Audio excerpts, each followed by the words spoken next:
Welcome to Atomicdieee's audiobook. Sit back and relax as you listen to the book A Weakness Called Love, The Memoirs of an African Housemaid, written by Glamty and narrated by Atomicdieee. It was settled in the next 2 days I'll go back to town. Laraba gave us short notice. We were going to be taken together with Rabi and her gang. I'm doing this for Moody, for he is my motivation, my reason for conceding.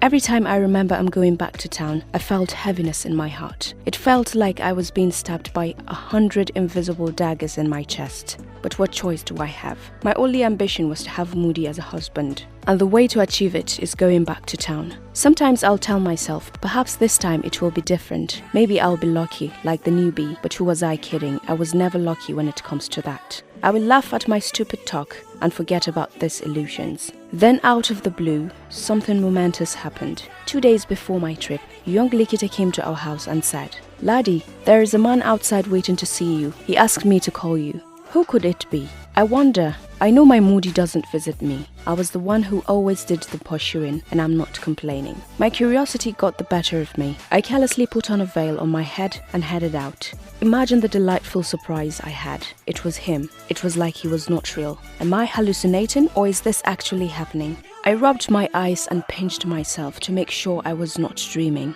It was real. There he was, standing.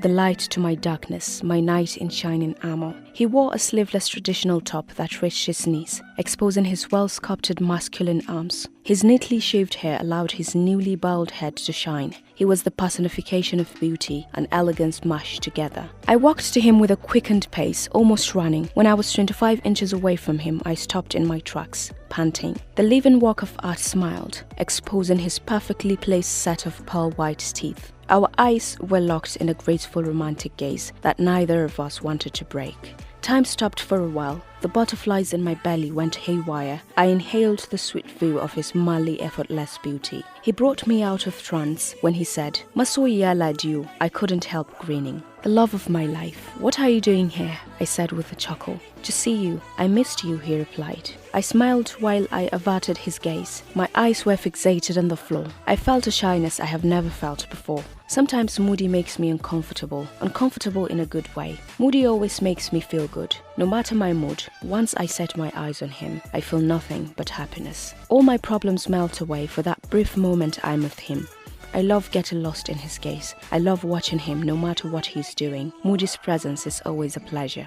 We started talking. I told him I was going to town. I got tired of standing, then I squatted. Being the romantic, handsome stud Moody is, he squatted beside me. There was little space between us. My heart rate increased rapidly and hard. I could swear Moody could hear my heartbeat. I looked at him briefly, and boy, that mocha skin of his was truly tempting to touch. So many unchaste thoughts. Lord help me. I wonder how a man can be that mesmerizing. Even my heart is aware of his presence, conscious of his watchful eyes. I carelessly pulled my veil back to look more attractive. I smiled my seductive smile and finally looked at him. I met his sensational eyes with his insanely beautiful eyelashes. I then said, "My heart, before I go to town, I want to give you a gift so that you always remember me. I had bought it already. Wait here, let me go and get it for you."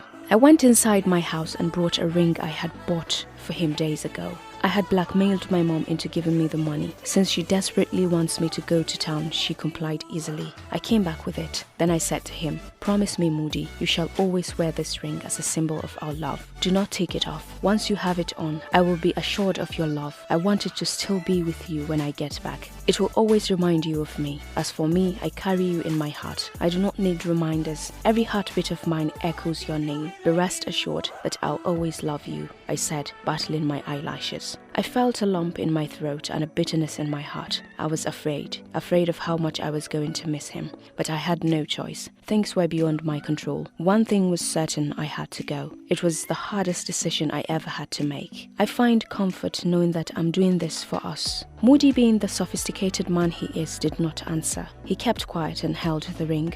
I had lost all hope he'll agree with me. I turned my face away. He softly pulled the edge of my veil, which made me face him heads on. With a calm demeanor, he placed the ring on his engagement finger, his eyes never leaving mine. He finally spoke. "Good luck, laddie. Come back to me soon. I cherish your love. I'll miss you," he said, smiling. "I have to go, my bride-to-be. Safe trip in advance," he concluded with a soft smile. What pained me the most was that I had no idea when I'll see my village champ next. Okay was all I managed to say. I wanted to cry, but I wanted to be brave at the same time. As I watched Moody's beautiful back fade into the horizon, my smile was quickly replaced by hot tears of anguish. Lips trembling, I went back home and threw myself on a worn-out mattress as I let nature take its course.